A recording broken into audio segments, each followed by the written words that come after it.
and welcome in to today's book club episode for Star Wars Bloodline by Claudia Gray. This is the first episode where we're going to dive in and talk about the events of this novel. If you are not familiar with this ongoing series, you can click here and you'll see where we did a similar thing with the Aftermath trilogy, starting with the first book. But basically what we're going to do is discuss this book a couple of chapters at a time, get into the themes, get into the events, talk about what they mean for the greater canon, and have just a grand old time discussing what is going on, with an eye towards the Rise of Skywalker, but I'm not going to do a lot of speculation about the Rise of Skywalker, mostly because I want this series to still be interesting to anybody who finds it January or later. Before we get into the story, I want to just give you a little bit of background. This is the second novel in new canon by Claudia Gray. She has written 4 total. This was the second one she did. It is set about 6 years before The Force Awakens. So we are several years after the Aftermath trilogy, which we did prior to this book, which is about a year after Return of the Jedi. We're now 6 years before The Force Awakens. This book is going to set up the politics of the sequel trilogy. This book is going to be about the political makeup of what's going on in The Force Awakens and help explain things like the relationship between the Resistance and the New Republic and the First Order. We're not going to get all of that in the beginning of the book because that's ultimately the journey of the book, so that is something we'll discuss as we go. I will tell you, if you're the type of person that does not want politics in your Star Wars, this is not the book for you because this is all politics. But when I say that, keep in mind, I think that there's a semantical battle that goes on when we talk about politics in Star Wars. I actually have 2 videos on this. If you want to click here, it'll take you to those as a little shameless self-promotion. But I talk about the difference between discussing politics and discussing topical things. So there's a difference between understanding how political governments within Star Wars function and understanding how they play off of each other. You know, Palpatine controlling both sides of the war in the Clone Wars, that's politics.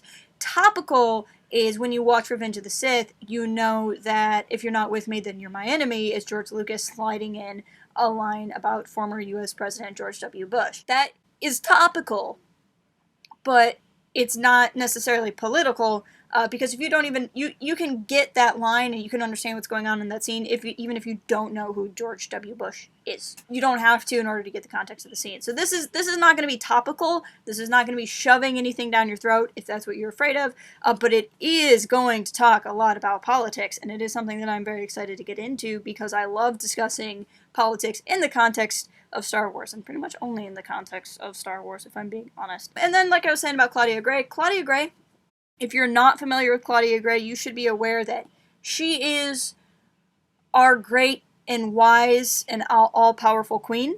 And if you think that I'm exaggerating, then you have never read a Star Wars novel by Claudia Gray. Claudia Gray is the actual undisputed greatest ever. Is pretty much, I don't use a lot of hyperbole in these videos, and I'm not using it now. She is the queen of Star Wars Expanded Universe, and we should look on her with honor and only talk about her with great respect. That's really all the background you need to know. But if you want to know more, her first book in new canon was Lost Stars, which was a part of the Journey to the Force Awakens book. This book will have some references to that. It's a great read. Then she wrote this, which came out in between Force Awakens and Last Jedi. She then wrote Leia, Princess of Alderaan, which was a lead-in novel to The Last Jedi, and she has since written Master and Apprentice, which is set way back in the prequel era, all of which I couldn't begin to recommend enough.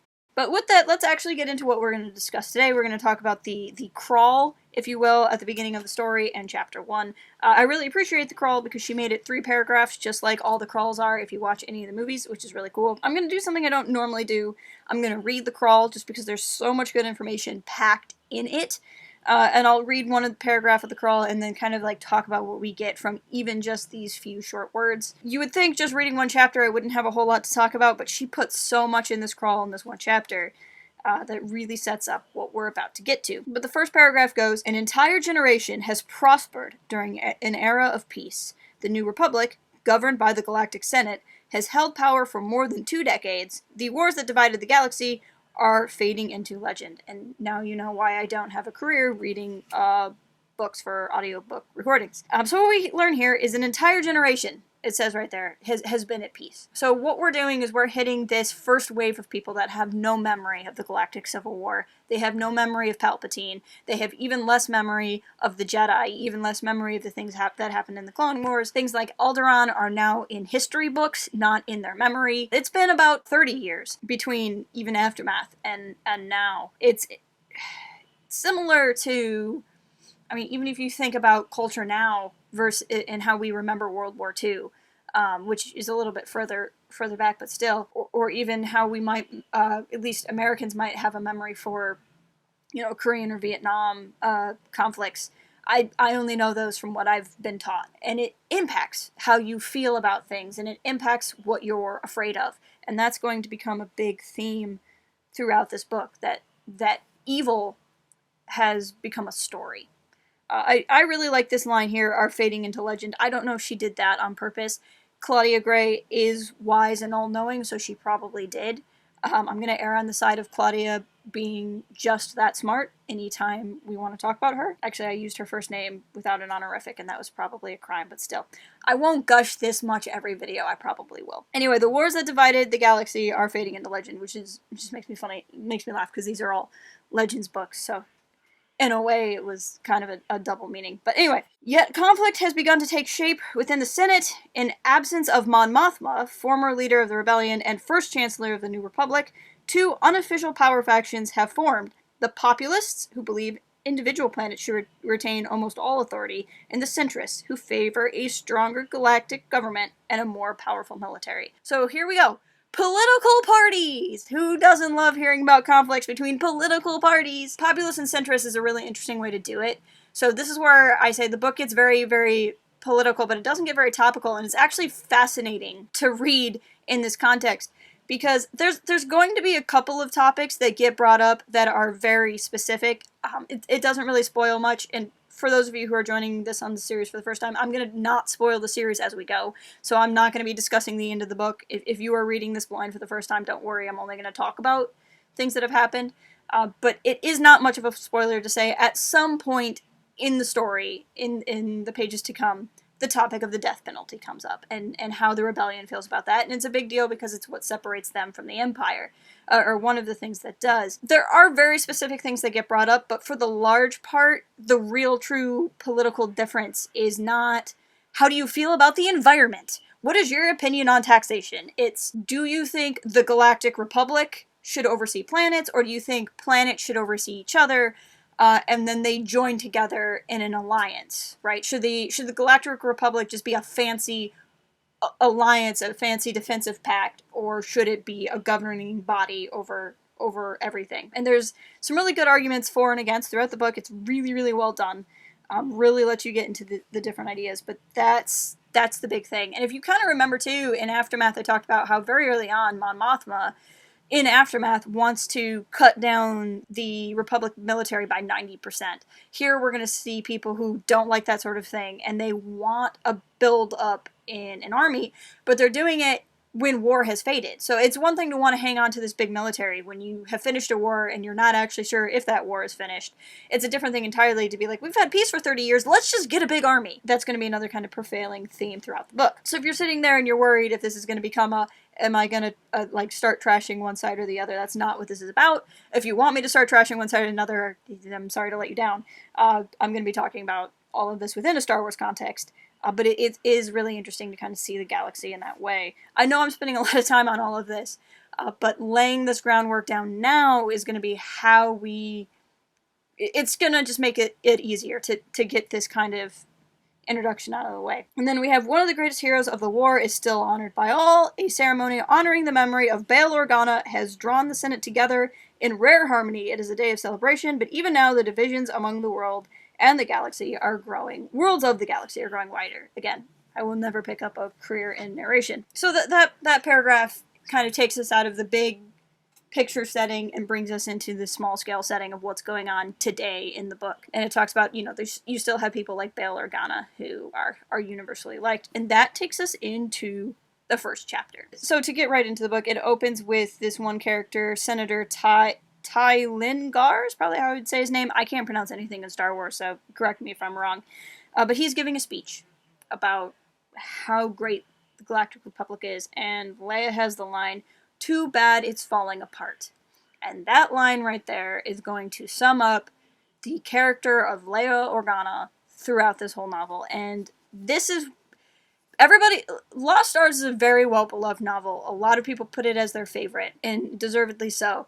But this novel was my favorite for a very, very long time. It is still in my top 3 and has been topped by another Claudia Gray novel. The big thing, such an important thing, is this woman writes Leia so well.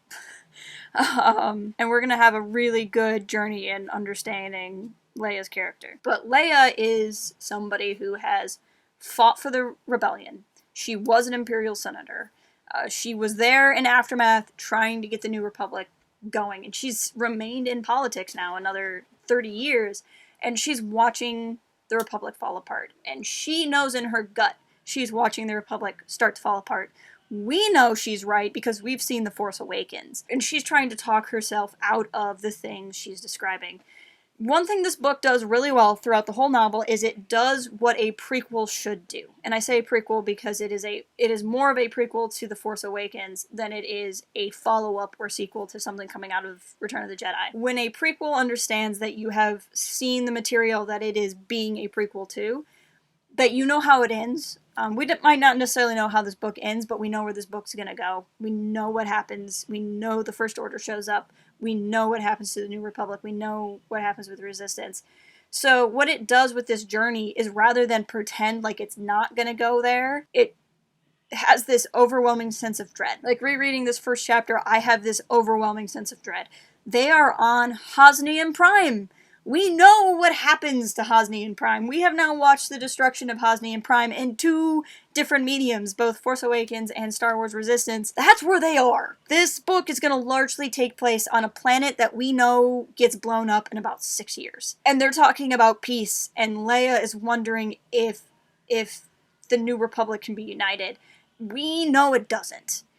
And this chapter has that sense of cynicism and dread, not in a heavy way, but in this really poetic way, because we know where the story is going. Throughout this chapter, we see Leia, like I said, struggle with that idea of, she knows, she's been through this many, many times. She knows bad things are coming, but she's trying to be positive. She's trying to say she's just being paranoid, and that she's just being too cynical. And we see Leia kind of have that sassy cynicism, where she's describing, what is really the difference between what's going on now in the Imperial Senate? Well, in the Imperial Senate, sometimes they actually did things. So history can't really be repeating itself, because if it was, the Senate would be useful, which is a very kind of Leia internal monologue. Like, this really does capture Leia's sassiness, and captures it in this place where she is afraid, and her emotional state is so well described. Just as a side note, the stone that the statue of Bail Organa is made out of is Jellicani Fogstone. I might be saying that wrong, but Jellicani comes from Jellican is, I think, the planet. Anyway, it's the main planet in Lost Stars. So if you've read Lost Stars, that is a connection to Lost Stars. If you haven't read Lost Stars, that's fine. It's the name of a rock from a planet that is in another Claudia Gray book, which she did just to have fun with that. Continuing on with the chapter, Leia talks about how this is one of the few times they use the Senate pods. I assume they look like the Senate pods we're used to seeing in the prequel trilogy. I don't know that for a fact, but that is how I picture them in my head. And Leia talks about how they don't like using those anymore, that they don't like having people being up higher than anybody else because it looks too hierarchical. I can't say that word, but that's okay. But it basically puts a level of importance on people that is undue and unfair. So they only use these kind of Senate pods for very specific reasons, which is interesting. It's just showing you a way that they're doing something different than how the old Republic did and how the new Republic is trying to change things. One thing that's very interesting here is that Leia is known as Bail's daughter. I don't want to say too much. It's not necessarily a spoiler, but it also kind of is, so I don't want to get into it too much. And down the ways in the book, this will make sense. But right now, it's very important to note that the galaxy at large knows that Luke and Leia are siblings now. And they know that Leia... if I'm remembering correctly from other stuff I read, I think people have always known that Leia is the adopted daughter of Bail, and that's fine. But she's still known as Bail Organa's daughter. And let's just say, look at the cover of this book. And that's all I'll say for now. Right now, she's known as Bail Organa's daughter. And that kind of carries this weightedness to it. Not only is she Leia, not only is she Princess Leia, but she's carrying the memory of Bail with her. We find out that Mon Mothma has had an illness. That's why she's not involved with New Republic politics anymore. I don't think it expressly says that she has passed. I don't think she has. But she's at least been rendered out of the picture for now. So this is Leia kind of figuring things out for herself. Leia has the quote, populists and centrists agree on one thing, that compromise is for the weak. And that explains where things are now. That you have this group of people that want planets to retain their own authority, and then you have a group of people that want the Galactic Republic to have the ultimate authority. And they don't want to compromise. And the thing is that's actually a really tricky thing to compromise on. It's possible to compromise on, but it is a very tricky thing to compromise on. So I can understand where this has grown from, but that is the big deal, is that the two sides are no longer talking to each other. And so that's the political discourse that happens. Later in the chapter, Leia is talking to her staffers. She's turning down an offer to go meet with a centrist Leia herself as a populist. And she describes those tensions as being that much, that like populists and centrists can't really even talk to each other without it having some sort of horrific meaning for their sides. Speaking of Leia's staffers and all of this, the book in this first chapter throws a lot of character names at you. I'm the type of person that I kind of struggle when I don't know what kind of characters we're talking about. Again, I'm not going to spoil anything, but I'm just going to let you guys know that like some of the characters that are going to be a little bit more important. Tylin Gar, who gave the speech at the beginning, is going to be a name you want to keep track of. Visly, the first name starts with another V, but the VV lady you're going to want to remember. They are both populist centrists that you're going to want to remember is Casterfo, Ranslum Casterfo, who is the young up-and-coming person that was described, and Lady Carsey, who's the lady that talks to Princess Leia. And right here you figure out that Leia has inherited a title from like the houses of Alderaan that are obviously on other planets besides Alderaan. Leia does not want to take this title, and she's like talking to Caris. If you know how to pronounce that, please tell me, because it's probably something really fancy in French, like, and I'm not saying it right. But Leia kind of kicks the can down the road, and the lady is like, how can you not care about a title? It's a title, and sets up that difference. Again, the cover and the title is going to be a big part for what's going on here right now. And then other characters you need to know are basically Greer and Corey. Greer is Leia's chief of staff, and Corey is Leia's intern. In the very last video I did on Empire's End, in our previous book club, I said that Mon Mothma's new advisor, Sondiv, had a connection to something in this book. Corey is Sondiv's daughter. So one of Mon Mothma's replacement advisors after both of hers had passed throughout the course of the three books is the father of Leia's current intern. So that's just an interesting connection and a cool way that those books connected. And the chapter ends with Leia saying that she wants to quit. She wants to quit politics. She's sick of this tension. It's too much for her. She wants to give up.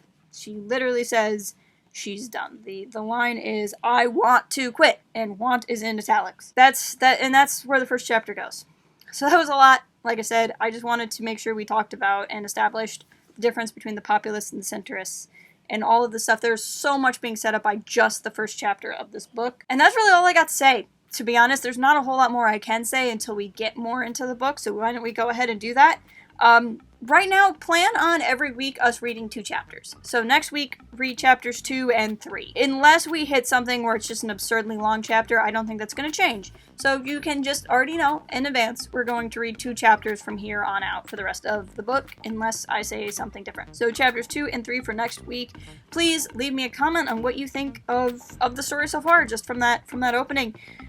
Claudia Gray puts a lot in those first 14 pages.